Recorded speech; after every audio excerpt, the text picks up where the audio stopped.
पानबारा शासकीय आश्रमशाळेतील विद्यार्थ्यांची क्रीडा स्पर्धेत गगन भरारी।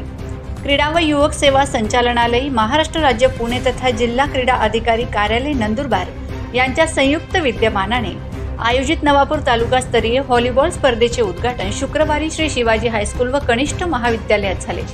क्रीडा स्पर्धेचे उद्घाटन माजी प्राचार्य विनोद कुमार पाटील यांच्या हस्ते करण्यात आले। यावेळी प्राचार्य कमल कोकणे, आशुतोष सोनार, उपमुख्याध्यापक एन सोनवणे, पर्यवेक्षक हरीश पाटील उपस्थित होते।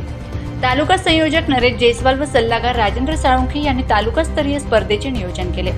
तालुकास्तरीय स्पर्धा रंगतदार व अटीतटीच्या झाल्यात। या स्पर्धेसाठी मुले व मुलींचे 14 वर्ष वयोगट, 17 व 19 वर्ष वयोगटातील मुली सहभागी झाल्या होत्या। शासकीय माध्यमिक आश्रमशाळा पानबारा येथील 14 वर्ष वयोगट मुले व 17 वर्ष वयोगट मुली या 3 व्हॉलीबॉल सामन्यात तालुकास्तरीय यांनी विजय प्राप्त केला आहे।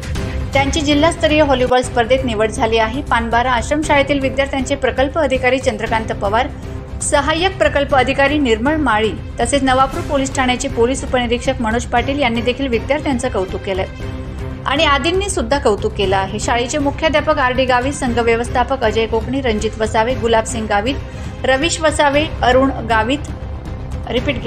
गावित, महेश पाटील, देसाबेन मावची यांनी परिश्रम घेतले। स्पर्धा पाहण्यासाठी विद्यार्थी व पालक व शिक्षकांनी मोठी गर्दी केली होती। पानबारा आश्रमशाळेतील विद्यार्थ्यांच्या स्पर्धेत यशस्वी झाल्यानंतर विद्यार्थी, खेळाडू, शिक्षकांनी मैदानात मोठा जल्लोष करीत आनंद व्यक्त केला। तालुकास्तरीय क्रीडा स्पर्धा यशस्वी करण्यासाठी श्री शिवाजी हायस्कूलचे क्रीडा शिक्षक मंगलदास पाटील, अविनाश पाटील, श्रीकांत पाटील, आमलान आश्रमशाळेचे क्रीडा शिक्षक संदीप पाटील, साक्षी जयस्वाल, गुलाबसिंग गावित आदी क्रीडा शिक्षकांनी परिश्रम घेतले। Bureau report, Navapur express news, Navapur.